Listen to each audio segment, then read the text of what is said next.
Greetings everyone and welcome to the virtual office hours. My name is John Fia. I teach American history here at Messiah College and chair the history department, although I'm on sabbatical this year. Abby Blakeney, our producer, is here. We have George Washington and his cast of founding fathers, 4 Pez dispensers, 1 bobblehead. But George Washington, Pez dispenser, is also here with us. He's in the back over my left shoulder if you're bothered by that. Nevertheless, we're talking about the role of Christianity in the American founding. We're trying to address some of the questions that I wrote about in my book, Was America Founded as a Christian Nation?, which will be coming out in a second edition in the fall of 2016. So we're revisiting some of those themes. Last week, we talked about the United States Constitution and the fact that there were no specific references to God in the United States Constitution, although religion was mentioned in Article 6 in the context of a test oath, or that there should not be a test oath for office holding. And of course, in the First Amendment, we talked about the Disestablishment Clause and the Free Exercise Clause of religion.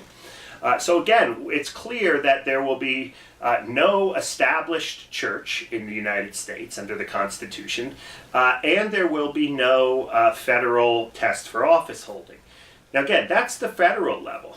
What's fascinating is then, if you look at the states, the individual states, and look at their constitutions. Now again, thinking here about these colonies now becoming states after the American Revolution, they all have to write new constitutions, and they talk a great deal in those constitutions about religion, because as I see it, religion is not something that is a settled matter in the United States Constitution. It's something that's left up to the states to deal with, at least until the 1860s when we get the 14th Amendment.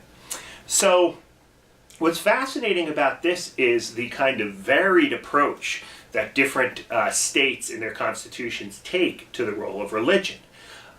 You have, for example, some states that keep a religious establishment. Massachusetts Bay has a religious establishment, or Massachusetts has a religious establishment.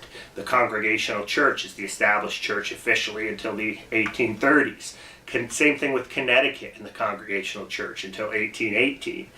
South Carolina has somewhat of a religious establishment, a Christian establishment, if you will.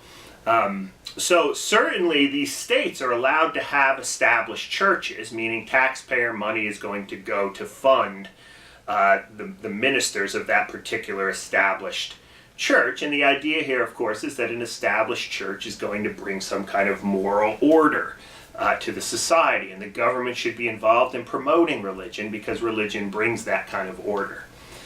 Then you have the question of test oaths. You have several colonies, most of the colonies that are now states, for example, that have specific religious tests for office. You have Pennsylvania, for example, often described as one of the more democratic or liberal constitutions. 1 House legislature in 1776. Democracy, the people are the ones who are going to control that legislature. No executive branch, no governor in the 1776 Pennsylvania Constitution. Many historians sort of laud it for its democratic principles. But at the same time, because of the role actually that Presbyterians played in writing that Constitution, you do have religious test oaths. So for example, in order to hold office in Pennsylvania in 1776, you have to uphold the inspiration of the Old and New Testaments, and you have to be a Protestant in order to hold office. So what's fascinating is in Pennsylvania, which does have religious freedom, you can worship freely.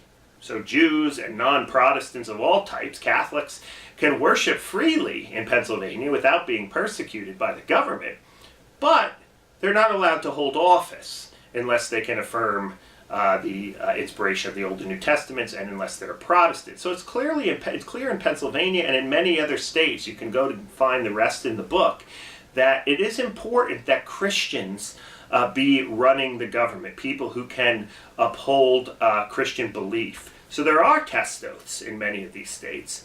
And then you have other states like Virginia, which has complete religious freedom and no test oaths and no establishment.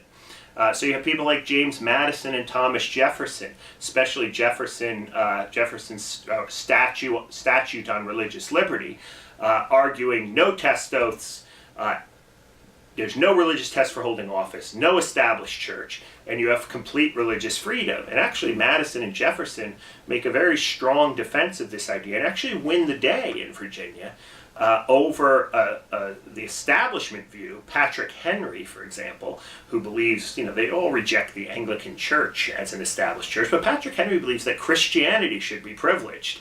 And Jefferson and Madison win over Patrick Henry in that debate. And interestingly enough, most of their support comes from evangelicals, Methodists, Presbyterians, and Baptists, who are very, very concerned about any kind of religious coercion.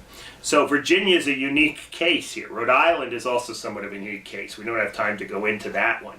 But you see how complicated this gets when you bring the states into the mix. God, religion, not really kind of privileged at all, any kind of religion in the U.S. Constitution, but it's often privileged in different ways in some of the states, and then you have other states that don't privilege it at all through religious liberty statements and the rejection of test oaths. So was America founded as a Christian nation? It's much more complex, I think, a question when we think about it historically. Because under the Articles of Confederation, remember, the first government that the United States has, most of the power rests in the states. If there's any sense of nationhood in the 1780s in America, it rests locally in the states and in this confederation of states. And those states are often divided over what to do with religion and its relationship to government. So again, a lot of complicated stuff there, but hopefully this will help you to turn to the book or turn to some other research and try to make sense of it for your own. Thanks for watching. See you next time on the Virtual Office Hours.